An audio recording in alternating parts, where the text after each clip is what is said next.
ភ្នំនងរែកបងឯងបាត់បាត់ថយចិត្តពុកកាញ់ជ្រុលឃើញគេចូលជ្រែកជន់ភ្នំនងរែកបងឯងបាត់បាត់ថប្រទេសអ្នកមាន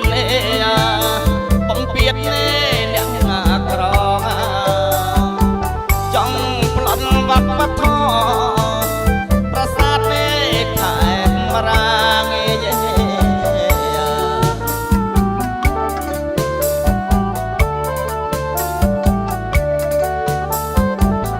បើសិនឆ្លៀនទៀត